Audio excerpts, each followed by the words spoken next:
everybody, welcome back to ChristiChristie. We want to thank you all for your support and for the outpouring of encouragement that we've gotten so far. We really pray that these videos are a light to women everywhere who have been in the darkness. The silence is now broken and we are all on this journey together. Yes. And so today we know that a lot of people have asked us, what are some things that you can do to help your loved one who may have had some sort of child loss or struggled with infertility and everything like that. And so we're going to address those things. First of all, giving you 5 things not to say to someone who has suffered from child loss. Mm-hmm. And so I guess we can just dive right in. Yes. Number 5, first of all, don't say just try again. It really devalues the life that they just lost, and it's really an inconsiderate thing to say, considering the emotions and everything, the pain, the turmoil that comes with child loss, and it essentially shows, indicates that you think that babies are disposable or that they are replaceable, and they are not. And so never, ever, ever say just try again, because it's very insensitive. Exactly, because babies are not toys, ladies and gentlemen. It's not like when your child breaks something, you're like, oh, we can just get you another one. Exactly. That's not how childbirth works. Exactly. When you are pregnant with a child, you fall in love with that child, that is your child. Yes. So when you lose that child, it is devastating. So for someone to come to you and say, oh, you can just have another one. Oh, try again and replace that one. That's horrible. Exactly. I want the one that I had in my belly growing. Exactly. I love that one, so please keep in mind, do not at any time say, oh, well, you can just try again, because that's no. Yes. And number 4, don't make comparisons.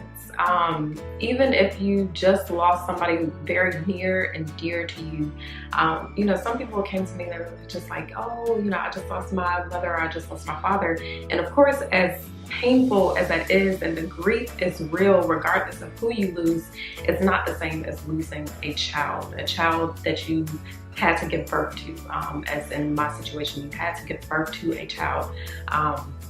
And that child did not make it, or my first one being stillbirth, it's not the same. Mm-hmm. And so don't make false analogies, false comparisons.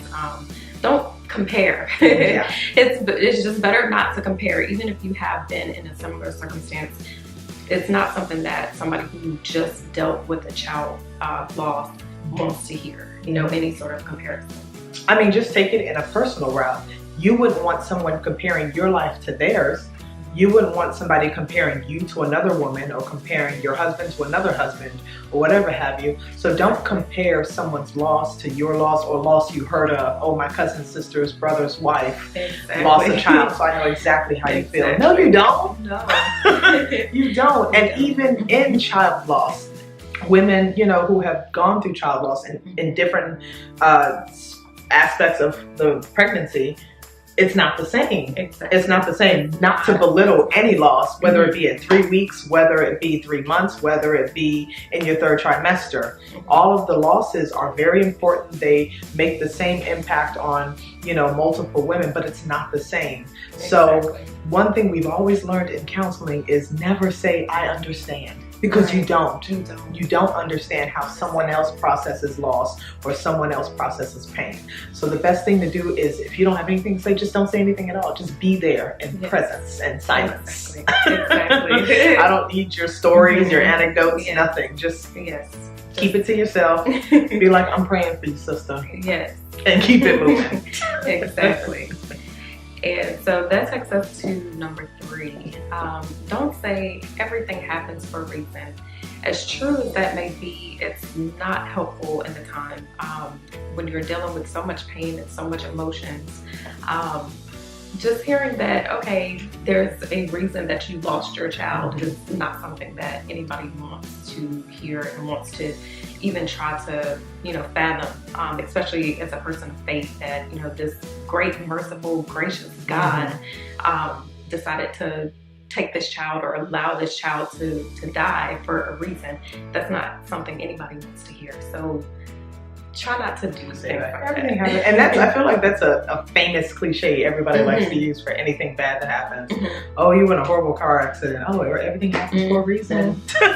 But child loss, there's never, ever, ever going to be a reason good enough. Exactly. To be okay with losing a child, to, you know, validate something so horrific happening to a woman and her body and all the things that happen after that. Like, oh, everything happens for a reason. I'm pretty sure you're probably still waiting for the reason. Exactly. Like, what so don't say that to a woman, because while everything, instead of saying everything happens for a reason, be like, just God allows certain things to happen, period. But don't, you know, like, just don't say that. I mean, it happens, that's life. Let them grieve and live in the moment, but to try to, it's almost dismissive.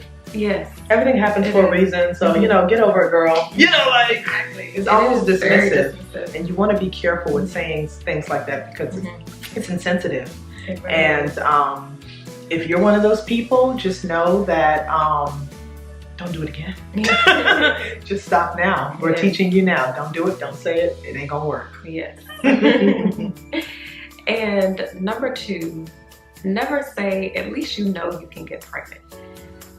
That's, oh my goodness. And especially, you know, people like, for me, you know, one of my best friends, Christie, is struggling with infertility. So how is that helpful to me to know, okay, at least you can get pregnant? While I know so many people out there are struggling to get pregnant. And then just the fact that it's not a matter of getting pregnant. Of course, that's the first step, but bring a child to term successfully. That's the goal, not just getting pregnant. It's actually being a mother, having your child in your arms and raising that child, not just getting pregnant. Exactly. That's why they call childbirth a miracle. Because it takes a miracle to bring a child full term and produce a healthy baby. And even then, like saying, you know, at least you can get pregnant, you don't know what the person had to go through to even get pregnant. Exactly. You know, so if it was someone like me who, God forbid, lost a child, then someone saying to me, well, at least you know you can get pregnant, and be like, actually, it took a lot of work to try to get this baby in there, and he didn't stay in, you know. So never, never, never, never, never say that to a woman, because it's not good. It's not good to say, oh, well, at least you know you can get pregnant, and and what else? And what else? Can I stay pregnant? Can I, you know, is there a reason that you're saying this? Like, it's not helpful at all. And, you know, it's almost like the difference between empathy and sympathy, because sympathy is like, well, at least you still, like, is that supposed to be like a silver lining? Like, well, at least you know your uterus works. No. You know, like that's not helpful at all. So please, ladies and gentlemen, don't say that. At all. And number 1, this is the number 1 thing that, at least in my experience, never, ever, ever say or even imply that it is her fault. That is something like someone who has lost a child is already dealing with so many emotions and grief and blame and guilt, that even implying that it's her fault, regardless of how true you think it may be, how is that helpful? So think about it even before you speak anything to someone who has dealt with child loss. Is this helpful? How will this build her up? How will this encourage her? And so that's something that you just never, ever, ever, ever say, regardless of if you know it to be true. Of course, if you think if you know that there is something that she is putting herself in danger, putting her child in danger, you warn her, you let her know. But after someone has lost a child, you don't state or imply that, oh, it's somehow her fault that she lost this baby.